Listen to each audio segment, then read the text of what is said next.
He was already freezing when he wrapped his coat around the girl, but then headlights cut through the trees, and the man stepping out wasn't a rescuer. It was her father, and the silence in his eyes said someone was about to die. The real question was, who? If this story pulled you in, make sure to hit that subscribe button so you never miss what's coming next. I've got another unforgettable story dropping tomorrow. And while you're here, jump into the comments and tell me where you're watching from. I love seeing our community from all around the world. All right, let's get back into it. Zoe Munoz crashed through another ice-crusted branch, her breath coming in ragged clouds that vanished before they could comfort her. Behind her, maybe 30 yards, maybe less, boots crunched through powder with the methodical patience of men who knew their prey was dying. "Zoe," the voice cut through the trees. "Your daddy's waiting for you." Laughter followed. 3 distinct voices. 3 men who'd grabbed her outside the movie theater, who'd zip-tied her wrists until she bled through the plastic, who'd argued about ransom amounts while she pretended to be unconscious in their back seat. She'd escaped when their vehicle hit black ice and spun into a ditch. 30 seconds of chaos. That's all she'd needed. Now her legs were concrete. Her cheerleading uniform, burgundy and white with bold stripes across the chest, chosen because it looked good under gym lights, not because it could save her life, clung to her skin like frozen paper. The snow had soaked through her white sneakers 2 miles back. Her dark hair, usually pulled into a neat ponytail, hung in wet tangles around her pale face. She collapsed against a pine tree, bark scraping her bare shoulders.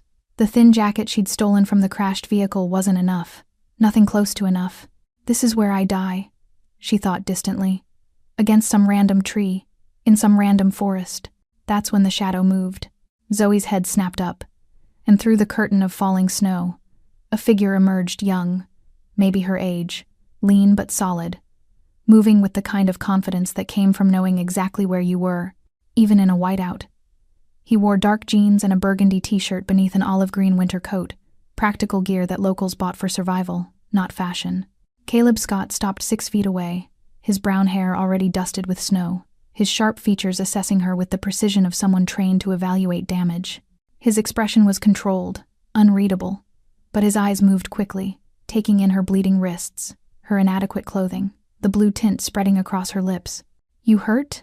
His voice was low, steady, cutting through the wind. "I'm fine."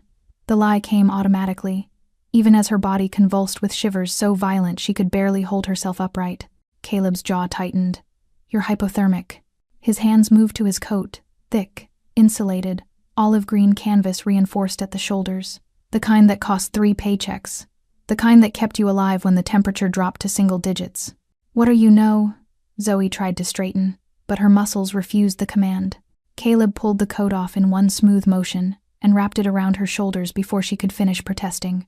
The warmth hit her like a wall.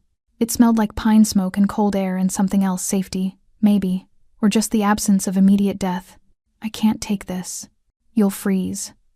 She tried pushing it back with hands that barely functioned, but Caleb was already stepping away, his burgundy shirt already darkening with moisture as snow melted against the fabric. The cold seemed to hit him, but he didn't flinch, didn't reach to take the coat back. "I know these woods." He crouched beside her, his movements deliberate. "You don't." That's when Zoe noticed her phone cracked screen, battery dying, lying in the snow where she'd dropped it. Caleb picked it up carefully, wiped the snow away with his thumb, and held it out to her. "Who should I call?" Zoe's vision blurred. The question felt impossibly complicated.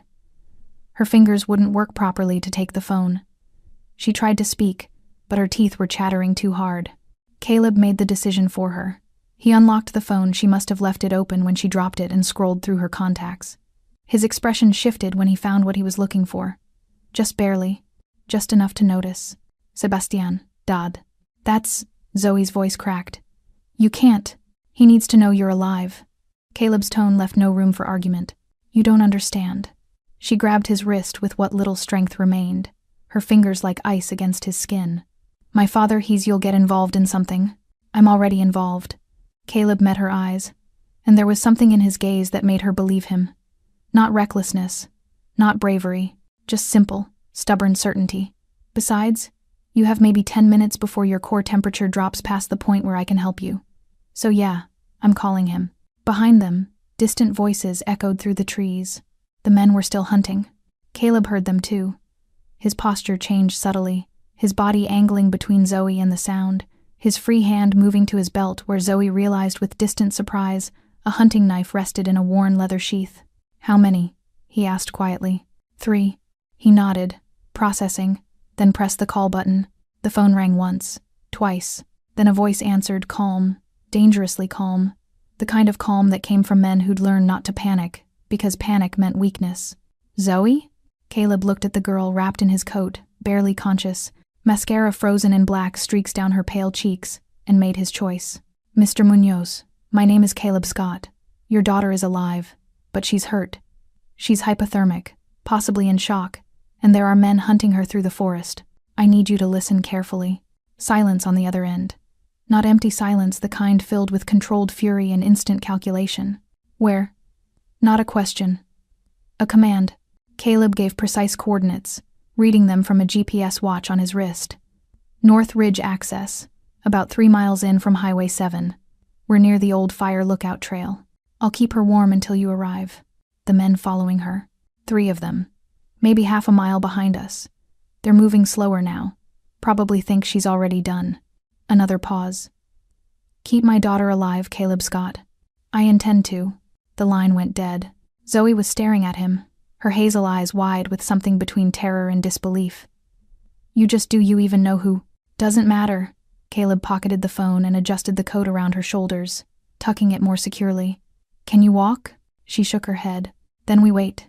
He settled beside her, his back against the tree, positioning himself so he could watch the direction the voices had come from. His burgundy shirt was already soaked through, and Zoe could see him starting to shiver, but his hands remained steady. "You're freezing," she whispered. "I'll live." He glanced at her, something almost like a smile crossing his face. "You wouldn't have." The snow kept falling, the voices kept getting closer, and somewhere in the darkness, engines were already roaring toward them. Caleb counted seconds in his head while watching the tree line. 43 since the call ended. Sebastian Munoz had said nothing about how long it would take to reach them, but Caleb knew these roads. Even driving like hell, it would be 15 minutes minimum, maybe 20 in this storm. The voices behind them had gone quiet. That bothered him more than the shouting. Beside him, Zoe was fading. Her shivers had become sporadic. Irregular, a bad sign. The body stopped shivering when it started shutting down, redirecting what little warmth remained to vital organs. Caleb had seen it happen to a hiker once, back when he was 14 and helping with search and rescue. The man had been smiling when they found him, talking about how warm he felt, how he just needed to rest. He'd died 30 minutes later. "Hey." Caleb touched Zoe's shoulder gently. "Stay with me. Tell me what happened." "Tired," she mumbled, her eyes drifting closed. "I know, but you don't get to sleep yet." He kept his voice firm, commanding. "How did they grab you?" Zoe's eyes opened slowly, focusing on him with effort. "Movie theater. I was. Waiting for my friend. She was late." Her words came out slurred, dreamlike. "Black Fawn. 2 men. They just grabbed me. Zip ties." She held up her wrists. The plastic restraints had cut deep before she'd broken free, leaving raw wounds that had bled and then frozen. Caleb felt something cold settle in his chest that had nothing to do with the temperature. "How'd you get away?" "Driver hit ice. We crashed." A ghost of a smile crossed her blue-tinted lips. "He forgot to lock the child safety locks. I kicked the door open and ran." "Smart. Not smart enough."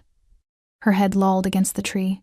"Should have stayed on the road, flagged down a car. But I just ran. Into the trees. Kept running." Caleb understood. Panic made you do stupid things.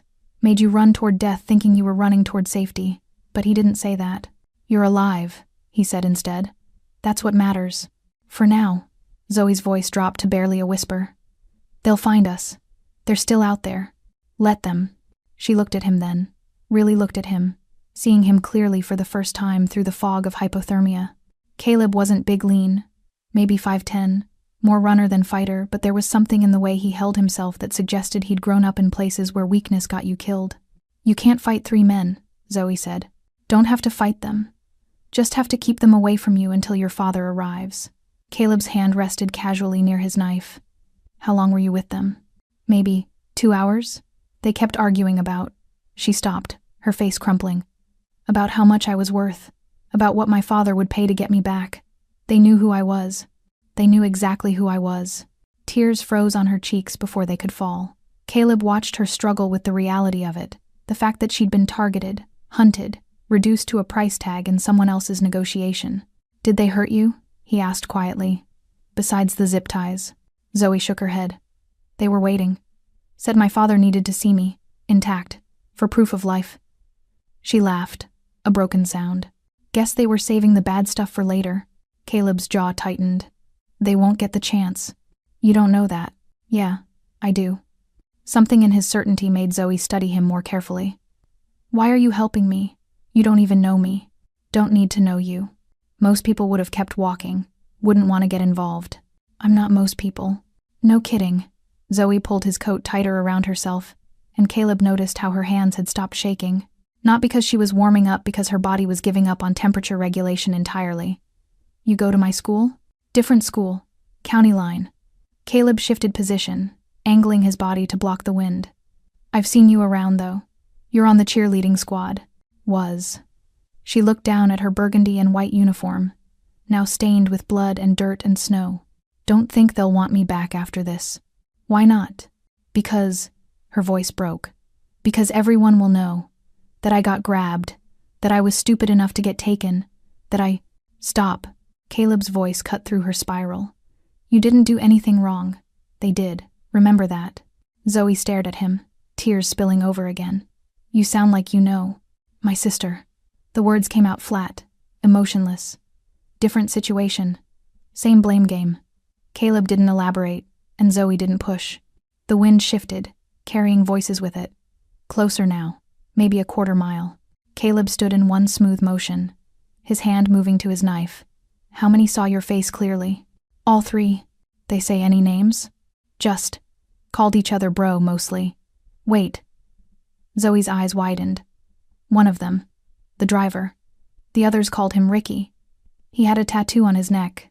Some kind of bird." Caleb filed the information away. It wouldn't matter soon. Sebastian Munoz would have resources Caleb couldn't imagine, but it felt important to remember anyway. "Zoe." He crouched beside her again. "When your father gets here, there's going to be questions. About me. About what I did. You tell him the truth. Understand? Don't make it sound like more than it was. You gave me your coat in a blizzard. That's what anyone should do." Caleb's eyes met hers. "Your father seems like the kind of man who pays debts." "I don't want a debt. I just want you to be okay." Before Zoe could respond, headlights cut through the trees.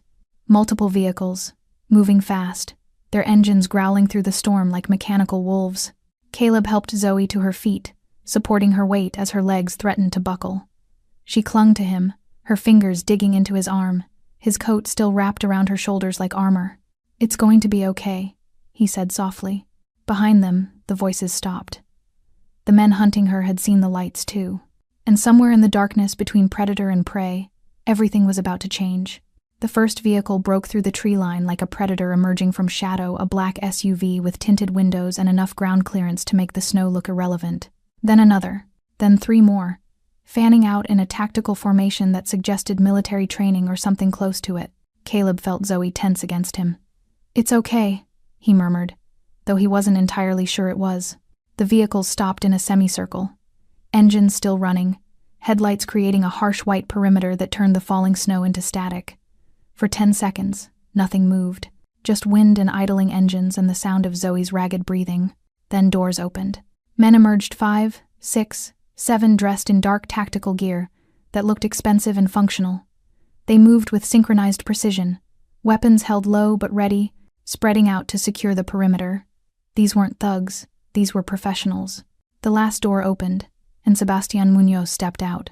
He was tall, maybe 6'2", with the kind of presence that made you notice him even in a crowd. Dark hair graying at the temples, sharp suit under a long black coat that should have looked out of place in a winter forest but somehow didn't. His face was angular, controlled, carved from stone and discipline, but his eyes dark brown, almost black in the harsh light, went straight to his daughter, with an intensity that made Caleb take an instinctive step back. "Papa," Zoe's voice broke. Sebastian crossed the distance between them in 4 long strides, his expression never changing, his movements measured despite what had to be crushing relief. He stopped a foot away, his eyes scanning Zoe from head to toe, cataloging every injury, every frozen tear track. Every sign of trauma, with the precision of someone who'd seen violence before and knew exactly what it looked like. "Mija," he said softly, and that single word carried more weight than any speech could. Zoe collapsed forward into his arms, and Sebastian caught her, one hand cradling the back of her head, the other securing her against his chest. His jaw clenched, the only crack in his composure, and for 3 seconds, he just held her, his eyes closed, his breathing carefully controlled. When he opened his eyes again, they locked onto Caleb.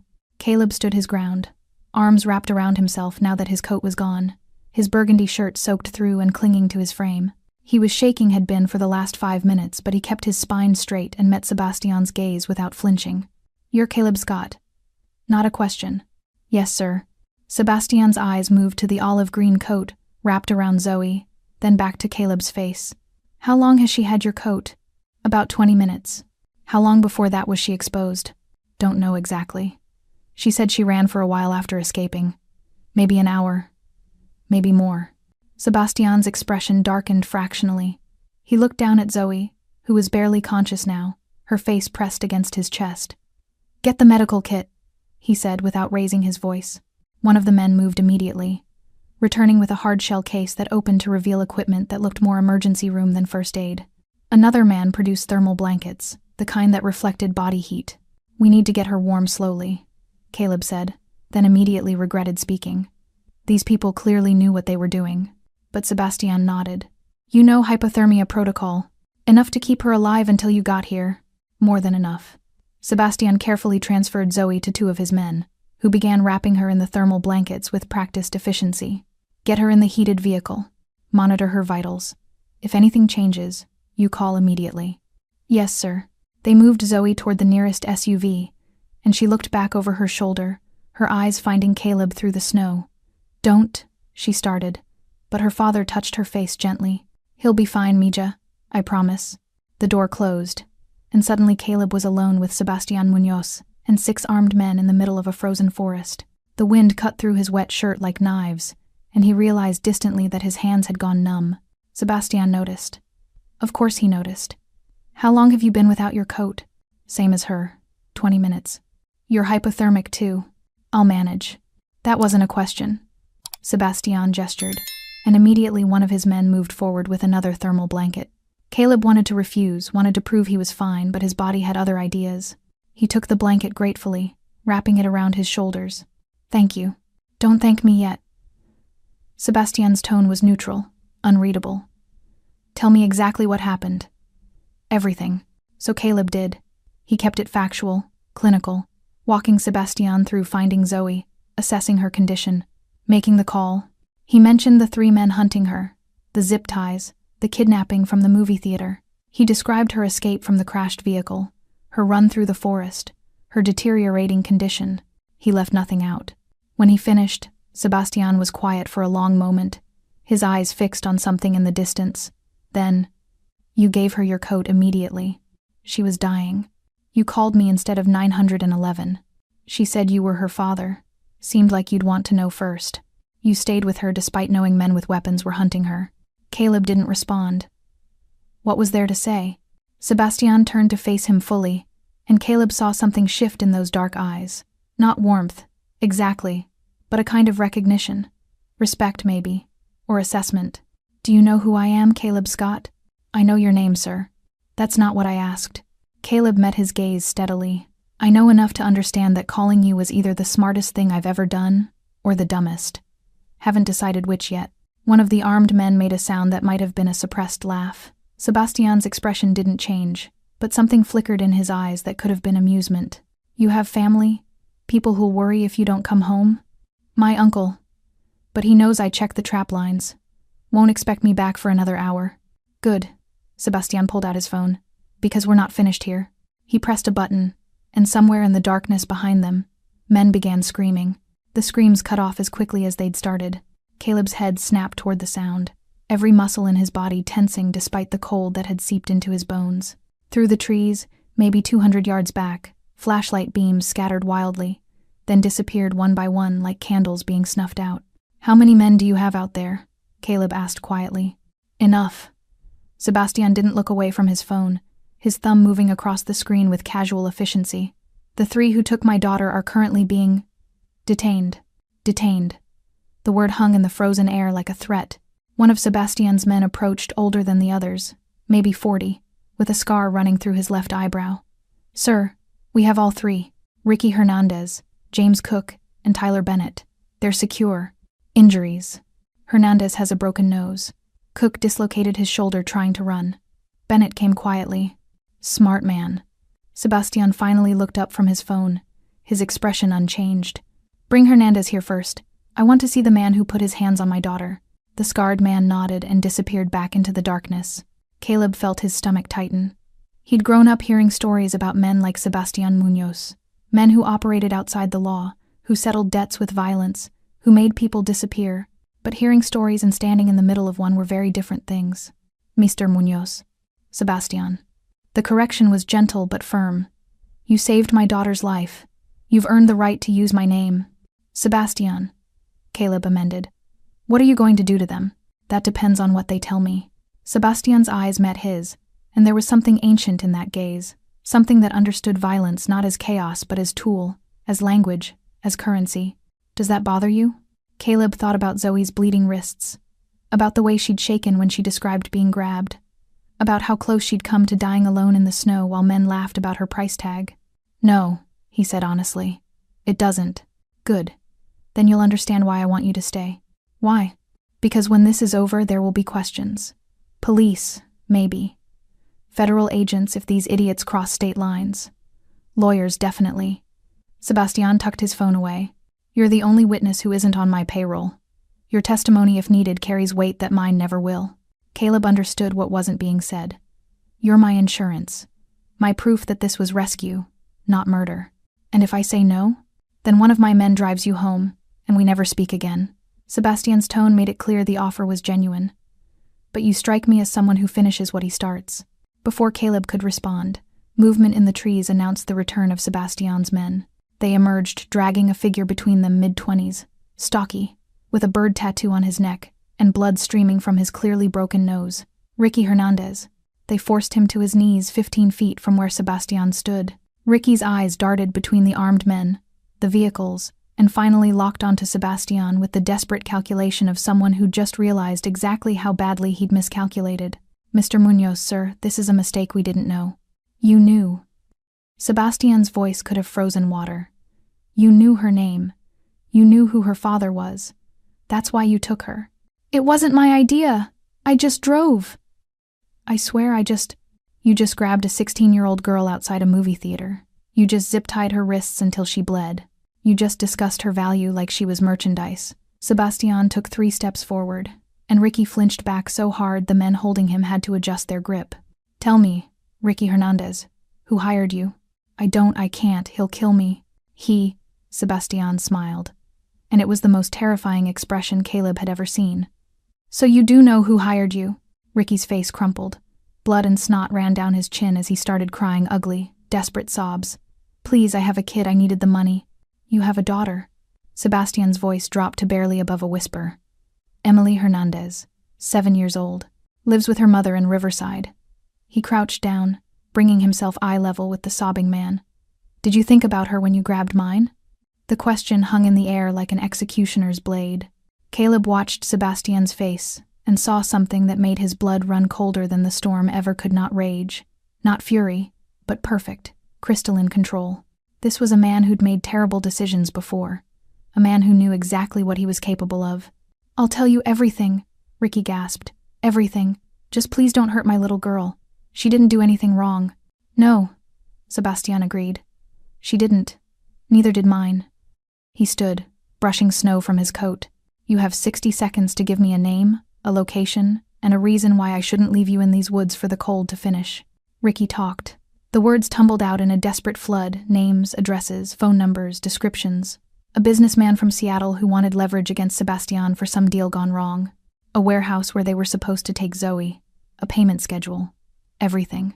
Sebastian listened without interrupting, his expression never changing, while one of his men recorded everything on a phone. When Ricky finally ran out of words, Sebastian looked at the scarred man. Verify what he said. If it's true, he lives. If he lied, he doesn't. Yes, sir. They dragged Ricky away, still sobbing. Sebastian turned back to Caleb, and for the first time since arriving, he looked tired. Not physically, but the kind of tired that came from carrying weight no one else could see. "You think I'm a monster," he said. It wasn't a question. "I think you're a father," Caleb replied. Something shifted in Sebastian's expression. Not softness, men like him didn't do soft, but acknowledgement. Understanding. "Come," he said, gesturing toward the vehicles. "Let's get you warm." And then, he paused, his eyes moving to where Zoe waited in the heated SUV. "Then I need to know everything about the boy who saved my daughter's life." Caleb followed, his legs unsteady, his body finally admitting how close he'd come to his own kind of collapse. Behind them, the forest swallowed the last of the screams. The interior of the SUV hit Caleb like a physical force, heat pouring from the vents, leather seats that probably cost more than his uncle's truck, and the subtle scent of expensive cologne mixed with gun oil. He sank into the seat across from Sebastian, the thermal blanket still wrapped around his shoulders, and felt his body finally begin the painful process of warming up. His fingers burned, his toes screamed, his chest ached with every breath. "Worth it," he thought, looking through the tinted window toward the vehicle where Zoe was being treated. Sebastian followed his gaze. "She's stable, heart rate elevated but steady. Core temperature is rising. The medic says she'll be fine." He paused. "Because of you. I just gave her my coat. You gave her more than that." Sebastian leaned back, his dark eyes studying Caleb with the same intensity he'd probably used to build whatever empire he ran. "You gave her time. Hope. A reason to stay conscious long enough for help to arrive. Don't diminish what you did." Caleb didn't know how to respond to that, so he said nothing. The scarred man appeared at the window, tapping twice. Sebastian lowered it halfway. "Hernandez's information checks out. Derek Paulson, Seattle businessman, has been trying to pressure you on the waterfront development deal. The warehouse exists. We found the van they used stolen plates, but the VIN matches a vehicle reported missing 3 days ago. And the other two? Cook confirms everything Hernandez said. Bennett's claiming he didn't know who the target was, says he thought it was just a pickup job." The scarred man's tone made clear what he thought of that excuse. Sebastian was quiet for a moment, his fingers drumming once against his knee. "Take them to the secondary location. I'll deal with them after I know Zoe is safe. And Paulson? I'll handle him personally." The words were soft, almost gentle, which somehow made them more terrifying. "Make sure our friend in Seattle knows I'm coming." The window rose, sealing them back into heated silence. Caleb's hands had started shaking, not from cold anymore, but from the adrenaline finally catching up. He'd been running on pure survival instinct for the last half hour. Now that Zoe was safe, now that Sebastian had arrived, his body was remembering how close everything had come to going very differently. "You're crashing," Sebastian observed. "It's normal. The body can only sustain emergency response for so long." "I'm fine." "You're hypothermic, probably mildly dehydrated. And you've been standing in sub-zero temperatures in a wet shirt for 20 minutes. Sebastian reached into a compartment and pulled out a bottle of water and what looked like an energy bar. "Eat. Drink. Your body needs fuel to warm itself." Caleb took them, his hands fumbling with the wrapper. The first bite tasted like cardboard, but he forced it down anyway. "Tell me about yourself, Caleb Scott." Sebastian's tone shifted, becoming almost conversational. 16? 17? 17. Senior at Pinewood High. "And you live near here?" "About 4 miles west. My uncle owns property backing up to state forest land. I help him maintain it." Caleb took a sip of water, feeling it burn all the way down his cold, shocked throat. "Check trap lines, monitor for poachers, that kind of thing. So you know these woods. Better than most. That's why you knew how to find shelter. How to assess Zoe's condition. How to keep her alive." Sebastian's eyes never left Caleb's face. "You've had training. Search and rescue?" "Some. When I was younger. My uncle used to volunteer with the county SAR team. I went along, learned the basics." Caleb met his gaze. Enough to know that people die in conditions like tonight. Fast. But not her. There was weight in those words, gratitude. Yes, but also something else. Something that felt like an oath. Because you didn't hesitate, didn't calculate the risk, didn't worry about the cost. She was dying. Nothing else mattered. Everything else mattered. You could have walked away, called 911 and kept going. Left her there with your coat and let professionals handle it. Sebastian leaned forward slightly. But you stayed. Exposed yourself to the same danger that was killing her. Made yourself vulnerable to the men hunting her. Why? Caleb thought about his sister. About the night she'd come home bleeding, crying, refusing to tell anyone what happened because she was afraid they'd blame her. About how their uncle had sat with her, hadn't asked questions, just stayed until she was ready to talk. Because someone should have, he said quietly. And I was there. Sebastian studied him for another long moment, then nodded slowly. You have principles. Real ones, not the kind people claim to have when it's convenient. He sat back. That's rare, especially in someone your age. I'm not special. You're wrong. Sebastian's phone buzzed. He glanced at it, and something in his expression softened fractionally. Zoe's asking for you. What? She wants to make sure you're okay. He paused, choosing his words carefully. She's feeling guilty. About the coat. About putting you in danger. My daughter has a strong sense of responsibility, even when things aren't her fault. She didn't put me in danger. They did. Tell her that. Sebastian opened the door, and the cold rushed in like a living thing. Come. But first, he shrugged off his own coat, a heavy black wool that probably cost more than Caleb's entire wardrobe, and held it out. You can't see her looking like you're about to die yourself. Caleb wanted to refuse, but his body had other ideas. He dropped the thermal blanket and pulled on the coat. It was too big, hanging past his hands, but it was warm and dry and lined with something that felt like silk. Thank you. Thank me by making sure my daughter stops blaming herself for surviving. Sebastian stepped out into the snow. And Caleb, when we're done here, you and I are going to have a longer conversation. About debts. And what I do for people who save my family. They crossed the distance to the other SUV, and Sebastian opened the door. Zoe was sitting up now, wrapped in thermal blankets, an IV line running into her arm. Her dark hair was still damp, her face still pale, but her eyes were alert. They locked onto Caleb immediately. You're okay, she breathed. So are you. And then, to Caleb's complete surprise, Zoe started crying again, not from fear this time, but from relief so powerful it broke through every defense she had left. Sebastian gave them 3 minutes alone. Caleb sat on the edge of the seat, careful not to disturb the medical equipment surrounding Zoe, while she wiped at her face with hands that still trembled slightly. The medic, a woman in her 40s with kind eyes and efficient movements, had stepped outside to give them privacy, though Caleb suspected she hadn't gone far.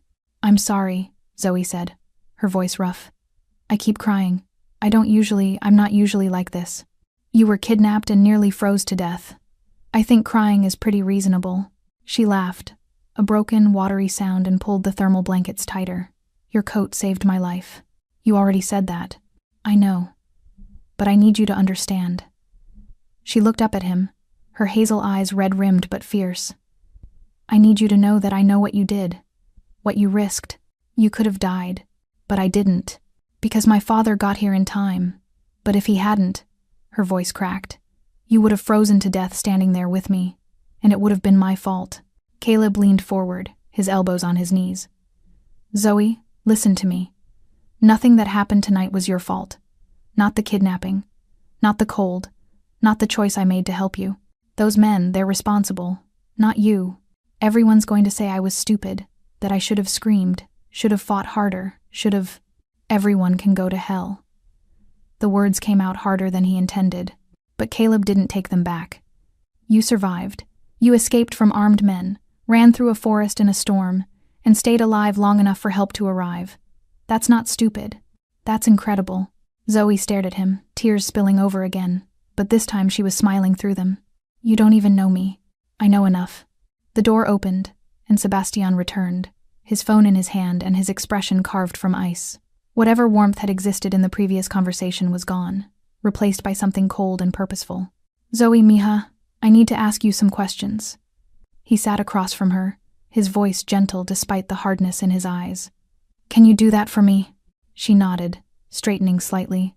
Did any of them hurt you? Touch you inappropriately? Anything beyond the zip ties? No. Zoe swallowed hard. They kept arguing about keeping me undamaged. Said you needed to see me in one piece for proof of life. One of them Ricky wanted to, but the others stopped him. Said it wasn't part of the deal. Sebastian's jaw clenched so hard Caleb heard his teeth grind. Good, that's good, mija. He reached out and took her hand carefully, mindful of the IV. Did they say anything about who hired them? Any names? Locations? They mentioned someone in Seattle. A businessman. They said he'd pay them $50,000 when you agreed to some kind of deal. Zoe's brow furrowed, thinking, the warehouse, they kept saying, the warehouse on 5th. I don't know which city. I do. Sebastian's voice was soft, deadly. You did well, Mija. Rest now. The medic wants to take you to the hospital for observation. I don't want to go to a hospital. I want to go home. After the hospital, I promise. He kissed her forehead, a gesture so tender it seemed at odds with everything else about him. I have some business to finish here first. He stood and gestured for Caleb to follow. They stepped out into the snow again, and Caleb noticed that more vehicles had arrived, 3 additional SUVs, their occupants already spreading through the forest with tactical precision. What's happening? Caleb asked.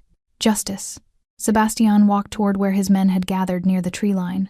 The scarred man was waiting, along with 2 others who looked like they'd been carved from the same dangerous stone. Status? All 3 secured at secondary location. Paulson's location confirmed he's at his Seattle penthouse. Private security, but nothing we can't handle. The scarred man glanced at a tablet. Local police received an anonymous call about gunshots in this area. They're approximately 12 minutes out. Then we have 10 minutes to be gone. Sebastian turned to Caleb. This is where we part ways, unless you want to answer questions about why you were in the middle of a forest during a kidnapping recovery. Caleb understood. Whatever was about to happen, the fewer witnesses the better. You're going to kill them. It wasn't a question. No. Sebastian's answer surprised him. I'm going to give them a choice. They can disappear, leave the state, leave their lives, never speak of this again, or they can face what comes next. Most men, when confronted with the reality of their actions, choose survival over pride. And if they don't, then they made their choice. Sebastian held out his hand. Thank you, Caleb Scott, for my daughter's life, for your courage, for being the kind of man who does what's right even when it's hard. Caleb shook his hand, feeling the strength in that grip, the controlled power. What about the man in Seattle? Derek Paulson will wake up tomorrow with a very clear understanding of what happens to people who threaten my family. Sebastian's smile was arctic. But he'll wake up. I'm not a monster, regardless of what you might hear. I'm just a father who protects what's his. One of the men approached with Caleb's coat, the olive green one he'd wrapped around Zoe. It had been cleaned somehow. The snow brushed off, though it was still damp. Keep mine, Caleb said, starting to remove Sebastian's expensive coat. No. Consider it a gift. Sebastian helped him into his own coat, which was still cold but familiar. Though we both know a coat isn't sufficient payment for a life. I don't want payment. I know. Which is exactly why you'll receive it. Sebastian nodded to the scarred man. Drive him home. Make sure he gets inside safely. And Caleb, he paused. Expect to hear from me, soon. Before Caleb could respond, Zoe's voice called from the SUV. Wait. She'd opened the door despite the medic's protests, still wrapped in blankets, the IV pole somehow coming with her. She stumbled through the snow toward Caleb, moving like every step hurt but refusing to stop. When she reached him, she threw her arms around his neck, hugging him with desperate strength. Thank you, she whispered against his shoulder. Thank you for not leaving me. Caleb hugged her back, feeling her shake not from cold now, but from emotion too big to contain. You're welcome, he said simply. Sebastian watched them, his expression unreadable, and Caleb saw something shift behind those dark eyes. A decision being made, a debt being calculated. The medic retrieved Zoe, guiding her back to warmth and safety. Caleb watched her go, then followed the scarred man to a vehicle that would take him home. Behind them, in the darkness between trees, Sebastian Munoz made a phone call, and 3 men learned what it meant to touch something sacred. Caleb woke to sunlight streaming through his bedroom window and his uncle's voice calling from downstairs. Caleb, you got a visitor. He sat up too quickly, his body reminding him of yesterday's ordeal with a symphony of aches. His muscles were sore from the cold, his fingers still tender, and his throat felt raw. The digital clock on his nightstand read 10:47 a.m. He'd slept for almost 12 hours.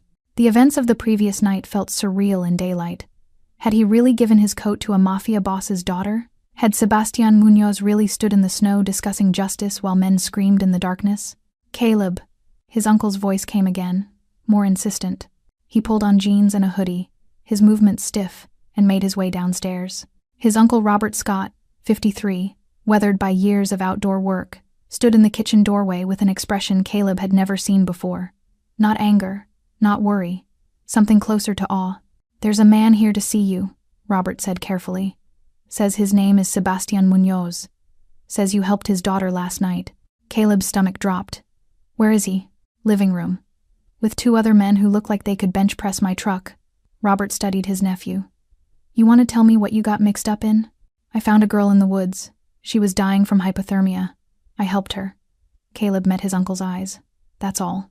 Robert held his gaze for a long moment, then nodded slowly. That's what I figured. You're a good kid, Caleb. Just be careful. Men like that, they live in a different world than us. I know. Caleb walked into the living room and found Sebastian standing by the window, looking out at the snow-covered property. He wore a different suit today, charcoal gray, perfectly tailored, and despite being in a modest cabin in the middle of nowhere, he somehow didn't look out of place. The 2 men with him were positioned near the door, alert but not threatening. Caleb.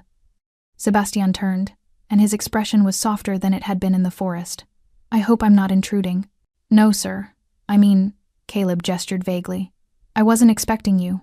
I should have called first. But some conversations are better had in person.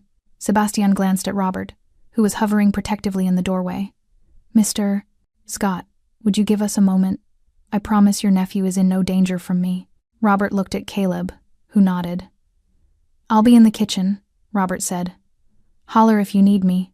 When they were alone aside from the 2 guards, who might as well have been furniture for all the attention they showed, Sebastian gestured to the worn couch. Sit, please. You look like you're about to fall over. Caleb sat, and Sebastian took the chair across from him, leaning forward with his elbows on his knees in a posture that was almost casual. How are you feeling? Sebastian asked. Sore, tired, but okay. The medic said you were closer to hypothermia than I realized. Another 10 minutes and... He stopped himself. But you survived. You both did. How's Zoe? Home. Resting. The hospital cleared her after a few hours of observation. Mild hypothermia, some cuts and bruises, but nothing permanent. Sebastian's expression tightened. Thanks to you. Caleb didn't know what to say to that, so he waited. I came here for 2 reasons. Sebastian continued. First, to thank you properly. What you did last night, giving Zoe your coat, staying with her, calling me, there aren't words adequate for that kind of debt. You don't owe me anything. Yes, I do. The certainty in Sebastian's voice left no room for argument. And I always pay my debts, which brings me to the second reason I'm here. One of the guards stepped forward, placing a leather portfolio on the coffee table between them. Sebastian opened it, revealing documents that looked official and expensive. I've had my lawyers working since dawn, he said. I want to offer you something, Caleb. Not as payment, you can't put a price on a life, but as insurance, as protection. I don't understand. You're 17, senior in high school. What are your plans after graduation? Caleb hesitated. The question felt like a trap, though he couldn't figure out how. Community college. Probably. Uncle Robert's been setting aside money, but it's not much. I'll need to work, save up for a 4-year school eventually. What if you didn't have to worry about money? Sebastian pulled out the first document. Full scholarship to any university in the country. I have. Connections. Your grades are good, I checked. And with the right recommendation letters, the right applications, you could go anywhere. Caleb stared at the paperwork. You're serious. Completely. And that's just the beginning. Sebastian pulled out more documents. I've also arranged for a trust fund enough to cover living expenses, books, anything you need. No strings attached. No obligation to work for me or my organization. This is yours, free and clear. I can't, why would you? Because my daughter is alive. Sebastian's voice cracked slightly, the first real emotion Caleb had heard from him. Because when I got that call last night, when I heard a stranger's voice telling me Zoe was hurt, I thought... He stopped, composed himself. I thought I'd lost her. And then I arrived and saw what you'd done. Saw you standing there, freezing to death yourself, refusing to leave her side. He leaned back, his control reassembled. I don't forget things like that, Caleb, and I don't leave debts unpaid. What about the men? Caleb asked quietly. The ones who took her. Gone. Sebastian's tone made clear that no further explanation would be coming. They'll never hurt anyone again. As for Derek Paulson, the businessman who ordered the kidnapping, he's currently negotiating the sale of all his Seattle properties at a significant loss. He'll be bankrupt by next month, and he knows exactly why. You destroyed him. I gave him the same choice he gave my daughter, suffer or disappear. Sebastian's smile was cold. He chose poorly. Caleb looked at the documents again, his mind racing. College, a real education, a future that didn't involve scraping by, working 3 jobs, wondering if he'd ever escape the cycle of poverty that had claimed his parents. "Why me?" he asked. "You could help anyone. Why does it matter so much?" Sebastian was quiet for a moment, his eyes distant. "Because 20 years ago someone helped me when they didn't have to. A stranger who saw me bleeding in an alley and called for help instead of walking away. I never got to thank him, he was gone before I woke up. But I swore that if I ever had the chance, I'd pay that forward." He met Caleb's eyes. "You're that chance. I don't want to owe you. You won't. This isn't a transaction, Caleb. It's gratitude. Take it or don't, that's your choice. But know that my protection extends to you regardless. Anyone who comes after you comes after me. That's not negotiable." The weight of those words settled over Caleb like a mantle. Protection from Sebastian Munoz meant safety from threats Caleb couldn't even imagine. It also meant association with a world he'd only glimpsed in shadows. "Can I think about it?" he asked. "Of course. Take your time." Sebastian stood, and Caleb rose with him. "But Caleb, one more thing. Zoe wants to see you, to thank you herself, properly. Would you be willing to visit? Tomorrow, perhaps?" Caleb thought about the girl in the burgundy uniform, wrapped in his coat, fighting to stay alive. "Yeah, I'd like that." "Good." Sebastian extended his hand. "My driver will pick you up at 2, and Caleb, thank you for giving me my daughter back." They shook, and then Sebastian was gone, his guards following like shadows. Robert appeared immediately. What the hell was that about? Caleb sank back onto the couch, staring at the portfolio full of life-changing documents. "I think," he said slowly, "I just made a very powerful friend. Or a very dangerous one. Maybe both."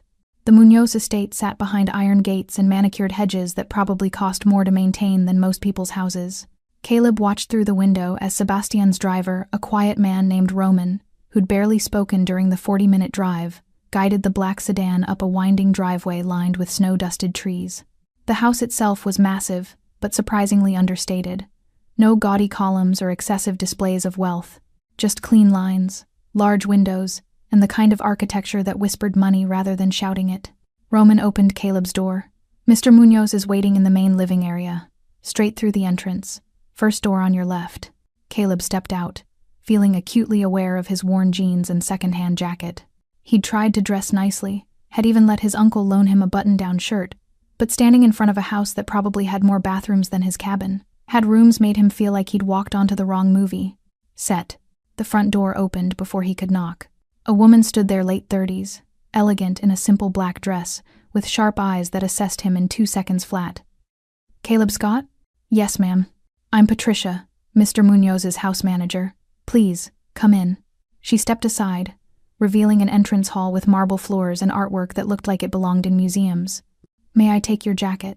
Caleb handed it over, feeling even more exposed in just the button-down. Patricia smiled genuinely, not the fake hospitality smile, and gestured toward an arched doorway. "They're waiting for you." But Patricia had already disappeared with his jacket. Caleb walked through the doorway and stopped. The living room was huge, but comfortable leather furniture arranged around a fireplace, floor-to-ceiling windows overlooking snow-covered gardens, and enough space that it didn't feel crowded despite having 6 people in it. Sebastian stood near the fireplace, talking quietly with an older woman who had Zoe's eyes and fierce expression. 2 of Sebastian's men, including the scarred one from the forest, stood near the windows with the practiced invisibility of professional bodyguards. And on the couch, wrapped in an oversized sweater and fuzzy socks, sat Zoe. She looked different in daylight. In her own home, her dark hair was pulled back in a loose bun, her face clean of yesterday's trauma, though Caleb could still see the faint bruising around her wrists and the exhaustion in her eyes. When she saw him, her face lit up with genuine happiness. "Caleb!" She started to stand, and the older woman, her mother, Caleb realized, touched her shoulder gently. "Carefully, Mija. You're still recovering." "I'm fine, Mama." But Zoe settled back down, gesturing for Caleb to sit across from her. "Come here. Sit, please." Sebastian turned, his expression warming slightly. "Caleb, thank you for coming. This is my wife, Isabella." Isabella Munoz studied Caleb with the intensity of someone who'd learned to read people for survival. Then, to his complete surprise, she crossed the room and hugged him, a brief, fierce embrace that somehow conveyed more than words could. "Thank you," she whispered. "Thank you for bringing our daughter home." When she stepped back, Caleb saw tears in her eyes that she didn't bother to hide. I did what anyone would do," Caleb managed. "No." Isabella's voice was firm. "You did what most people wouldn't. You sacrificed your own safety for a stranger. That's rare, and we will never forget it." She sat beside Zoe, her hand finding her daughter's, and Sebastian gestured for Caleb to sit in the armchair opposite them. "How are you feeling?" Zoe asked before anyone else could speak. "Sore, but okay. How about you?" "Same." She held up her wrists, showing the bandages. "Doctor said these will heal clean. No permanent damage. Everything else is just bruises and—" She paused, her voice dropping. "And stuff I'll work through. Zoe's starting therapy next week," Isabella said gently. "Dr. Morrison specializes in trauma recovery." "That's good." Caleb meant it. He'd seen what happened to people who tried to bury trauma instead of dealing with it. Zoe smiled weakly. "Mom's making me. But honestly, after everything, yeah, I probably need it." An awkward silence settled over the room. Caleb felt like he was drowning in unspoken gratitude and expectations he didn't understand. Sebastian must have sensed it because he cleared his throat. "Caleb, I assume you've had time to think about my offer?" "I have." Caleb looked at Sebastian, then at Isabella and Zoe. "And I appreciate it. More than you know. But I need to understand something first." "Go on. What do you want from me?" The question came out blunter than he intended. "You're offering to pay for college, setting up a trust fund, giving me protection. That's huge, life-changing. But nothing comes for free. So what's the catch?" Sebastian's expression didn't change, but something flickered in his eyes that might have been approval. "No catch. No strings. No obligation to work for me or be part of my organization. You're free to live your life however you choose." "Then why?" "Because my daughter is alive." Sebastian's voice was steady, controlled. "Because you gave her your coat, knowing you might die from the cold. Because when you called me, you stayed with her despite knowing armed men were hunting her. You didn't calculate odds or worry about consequences. You just acted." He leaned forward slightly. "I've spent my life building power, Caleb. Creating networks, establishing control, ensuring my family's safety through strength and fear. But all of that, every dollar, every connection, every threat I've made, it couldn't save Zoe that night. You did, with nothing but a coat and courage." Isabella reached over and took Sebastian's hand, squeezing gently. "So yes," Sebastian continued, "I'm offering you everything I can think of. Education, financial security, protection. Not because I expect something in return, but because that's what you deserve. And because, if I didn't, I'd spend the rest of my life knowing I had the power to change your future and chose not to use it." Caleb felt his throat tighten. He'd grown up with nothing, parents dead before he was 10, raised by an uncle who worked himself to exhaustion just to keep them fed. The idea of not worrying about money, of going to a real university, of having opportunities instead of obstacles, it was almost too much to process. "What if I mess up?" he asked quietly.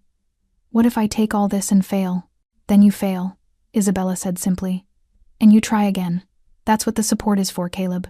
Not to guarantee success, but to give you the freedom to attempt it without fear of destruction if you stumble." Zoe had been quiet, watching him with those intense hazel eyes. Now she spoke, her voice soft but clear. "I kept your coat. I know you probably want it back, but I kept it. It's hanging in my closet. Sometimes I just look at it and remember that someone I didn't even know cared enough to save my life." She leaned forward, ignoring her mother's cautioning hand. "You gave me everything that night, Caleb. Your warmth, your protection, your willingness to die so I could live. This," she gestured around the room, "this is just my father trying to give you something back. It's not payment. It's not a transaction. It's what we can do. Please let us." Caleb looked at the three of them, this family that existed in a world so different from his own, yet who understood gratitude and debt with a clarity most people never learned. He thought about his uncle working double shifts, about community college classes in overcrowded rooms, about dreams he'd learned not to dream because they felt too impossible. "Okay," he said finally. "Okay, I'll accept. But," he met Sebastian's eyes, "I want to earn it. I'll go to college. I'll use the money for school and living expenses. But I want to work too. Something legitimate. Something that helps people. I'm not interested in easy money." Sebastian smiled, a real smile that transformed his face. I wouldn't expect anything less. In fact, I've already thought about that. He pulled out his phone, scrolling quickly. I fund several nonprofits. Youth mentorship programs, wilderness survival education, search and rescue training. If you're interested, I can arrange internships, volunteer positions, whatever you want. I'd like that. Then it's settled.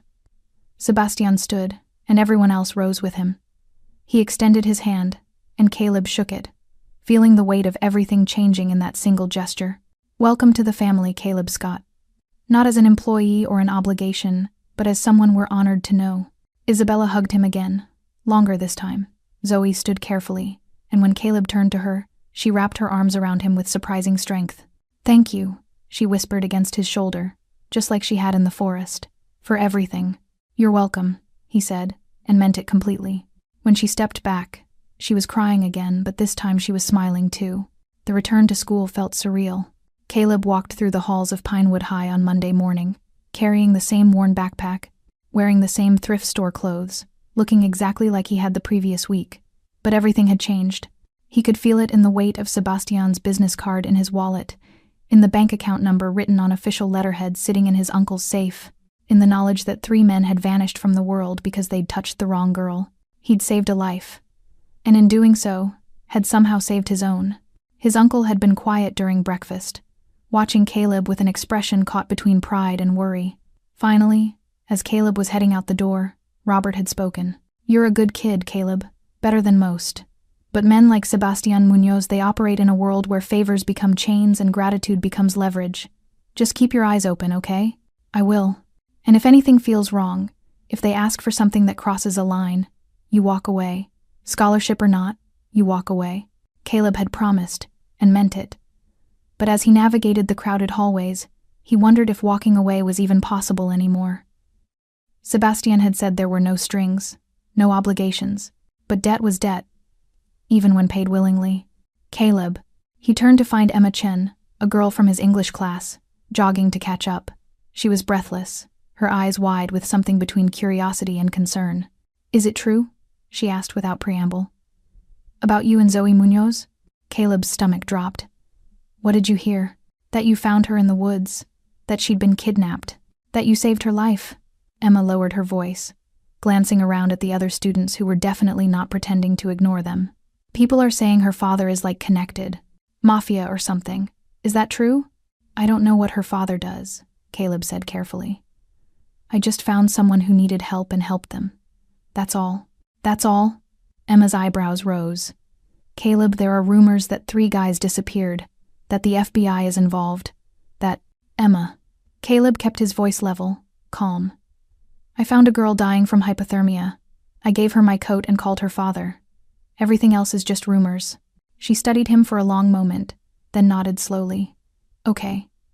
People are talking, and some of them are saying you're in over your head, that you should be careful. I appreciate the concern, but I'm fine. Emma didn't look convinced, but she let it drop. Well, if you need anything, if things get weird, you can talk to me, okay? No judgment. Thanks. She walked away, and Caleb continued toward his locker, feeling the weight of too many eyes tracking his movement. Word had spread faster than he'd anticipated. Of course it had a kidnapping, a rescue, a Mafia connection. That was the kind of story that traveled through high school like wildfire. His phone buzzed. A text from an unknown number. People talking about you. Ignore them. You did nothing wrong. Z. Zoe. She must have gotten his number from her father. Caleb smiled despite himself and typed back. Easier said than done, but I'm managing. Her response came immediately. Want to get coffee after school? I could use a friend who isn't asking me a million questions about what happened. Caleb hesitated. Being seen with Zoe would only fuel the rumors, make the connection between him and the Munoz family more visible. But she was reaching out, probably feeling just as isolated as he was, trapped by everyone's expectations and assumptions. Sure. Where? The grind. 4 p.m. I'll have my driver drop me. Of course she would. Because girls like Zoe Munoz didn't take the bus or walk home like normal teenagers. They had drivers and bodyguards and lives that existed in a completely different atmosphere. Caleb put his phone away and opened his locker, finding a note taped to the inside. Stay away from the Munoz family. You don't know what you're getting into. No signature. just a warning in careful block letters. He crumpled the note and threw it away, but the unease lingered. Someone was watching. Someone cared enough about his association with Sebastian to leave anonymous warnings. The day crawled by.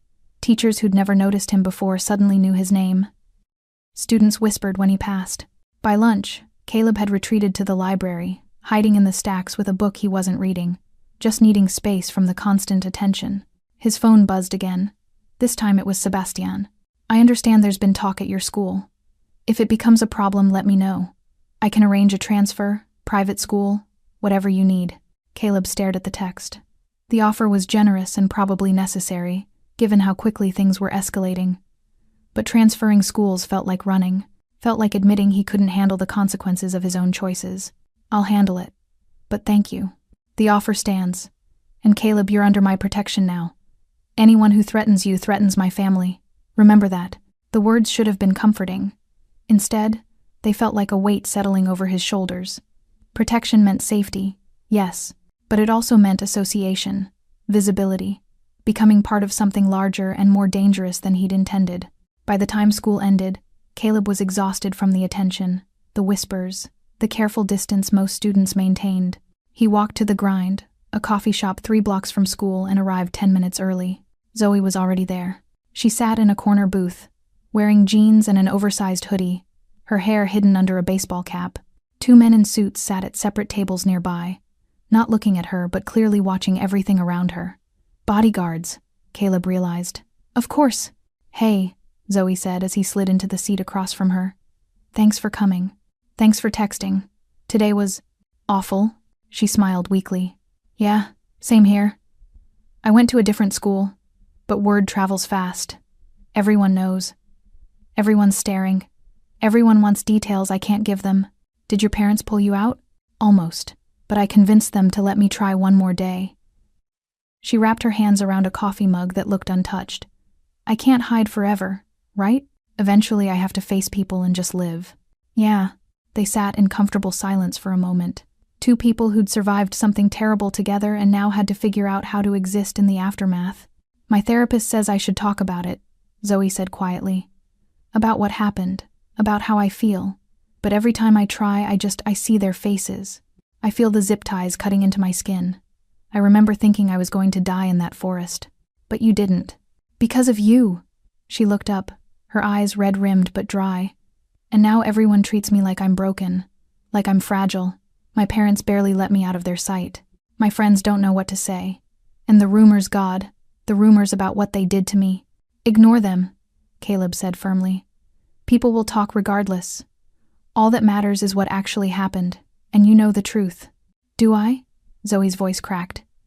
"Because sometimes I wonder if I could have fought harder, if I could have escaped sooner. If I..." "Stop." Caleb leaned forward. "You survived. That's what matters. Everything else is just noise." Zoe stared at him, then laughed a broken, grateful sound. "How are you so calm about all this?" "I'm not. I'm just good at pretending." "Well, teach me, because I feel like I'm falling apart." They talked for an hour about school, about the stairs, about the weight of everyone's expectations. Zoe's bodyguards remained vigilant but invisible. Other customers came and went, some recognizing Zoe, others just seeing 2 teenagers drinking coffee. When Caleb finally left, walking back toward where Roman waited to drive him home, he felt something shift inside him. This was his life now connected to the Munoz family, protected by their power, changed by their gratitude. And despite everything, despite the warnings and the whispers and the weight of it all, he didn't regret a single choice. Spring arrived slowly, melting the snow that had nearly killed them both. Caleb stood in the parking lot of Pinewood High, acceptance letter in hand, staring at words that still didn't feel real. Stanford University. Full scholarship, housing included. Everything he'd ever dreamed of and never believed possible. His uncle had cried when they'd opened the letter together. Actually cried the first time Caleb had seen him break down since the funeral for Caleb's parents. "Your mom would be so proud," Robert had said, voice thick. "So damn proud." Now, 3 months after that night in the forest, Caleb's life had transformed in ways he was still processing.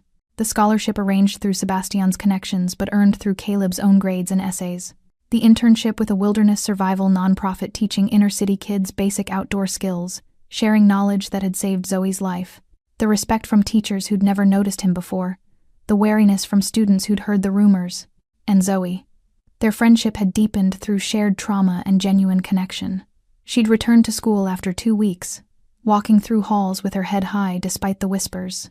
Her therapy was helping. She'd told him that during their weekly coffee meetups, which had become routine, she was healing, slowly, painfully, but healing nonetheless. "Caleb!" He turned to find Zoe jogging across the parking lot, her burgundy and white cheerleading uniform bright in the afternoon sun. She'd rejoined the squad after spring break, determined not to let what happened define her. Some days were harder than others, but she was trying. "Did you hear?" She was breathless, excited. "I got into Northwestern. Early admission. That's amazing." Caleb hugged her, feeling her laugh against his shoulder. "Journalism program?" "Yeah. I'm going to tell stories that matter. Real ones. Not just what happened to me, but..." She pulled back, her eyes serious. "But stories about people who survive, who fight back, who refuse to be victims. You're going to be incredible. We both are." She looked at the acceptance letter in his hand. "Stanford?" He nodded, still somewhat dazed. "Caleb, that's God. That's perfect. You deserve this. You deserve all of it." She glanced around, then lowered her voice. "My dad wants to see you. Tonight if you can. He has something for you." "What kind of something?" "The good kind. Trust me." That evening, Roman drove Caleb to the Munoz estate for what felt like the 100th time. He'd become a regular visitor, family dinners, strategy sessions about college applications, quiet conversations with Sebastian about responsibility and power, and the weight of choices that changed lives. Isabella greeted him at the door with her usual warmth, ushering him into Sebastian's study, a room lined with books and artwork, and the subtle trappings of carefully accumulated power. Sebastian stood by the window, a glass of whiskey in hand, staring out at gardens that had transformed from frozen wasteland to spring beauty. He turned when Caleb entered, and his expression was softer than Caleb had ever seen it. "Congratulations on Stanford," Sebastian said. "Well earned. Thank you. For everything that made it possible. I made introductions. You did the work." Sebastian set down his glass and picked up a wooden box from his desk. "I wanted to give you something before you leave for California. Something that represents what you mean to this family." He opened the box, revealing a watch, elegant, expensive, but not ostentatious. The kind of timepiece that spoke of quality rather than flash. "It was my father's," Sebastian said quietly. "He gave it to me when I turned 18, told me that time was the only thing we couldn't buy back, so I should spend it wisely. I want you to have it." Caleb stared at the watch, understanding the weight of what was being offered. "I can't, this is a family heirloom. You are family." Sebastian's voice was firm. "Not by blood, but by something stronger. You gave me back my daughter. You showed me that power and money mean nothing if the people you love are gone. That's worth more than any watch, any favor, any debt I could ever repay." He lifted the watch from the box and held it out. "But this is for you. A reminder that your time is valuable, that the choices you make, the moments you spend helping others, they matter. They change worlds." Caleb took the watch with shaking hands, feeling the weight of history and gratitude and responsibility. "I don't know what to say. Say you'll remember what you learned that night. That courage isn't the absence of fear, it's acting despite it. That character is defined by what you do when no one's watching, when there's no reward except knowing you did what was right." "I will. I promise." Sebastian smiled, and it transformed his face from dangerous to paternal. "Good. Now come." Isabella made dinner, and Zoe's been talking about your college plans all week. She's excited to have someone she trusts heading to the same coast. They walked to the dining room together, and Caleb felt the shift not from stranger to family member, exactly, but from rescued to equal, from debt to relationship, from transaction to trust. Dinner was loud, warm, filled with laughter and plans and the kind of casual affection that came from people who'd seen each other at their worst and chosen to stay anyway. Isabella told embarrassing stories about Sebastian's youth. Zoe talked about her plans for journalism, her determination to use her voice for good. Sebastian outlined the nonprofit work waiting for Caleb in California, connections with wilderness programs that needed young, passionate teachers. After dinner, Zoe pulled Caleb aside into the garden. The evening was cool, spring flowers blooming around them, and she wrapped her arms around herself against the chill. "I wanted to show you something," she said, leading him to a small garden bench hidden among the roses. There, mounted on an elegant wooden stand, was his coat, the olive green one he'd wrapped around her that night. It had been professionally cleaned, restored, preserved like the artifact it had become. "I told you I kept it," Zoe said softly. "But I wanted it to mean something more than just a memory of the worst night of my life. So I had them put it here, in the garden, where things grow." She touched the fabric gently. "This coat represents everything you gave me, Caleb. Warmth when I was freezing, protection when I was hunted, hope when I thought I was going to die.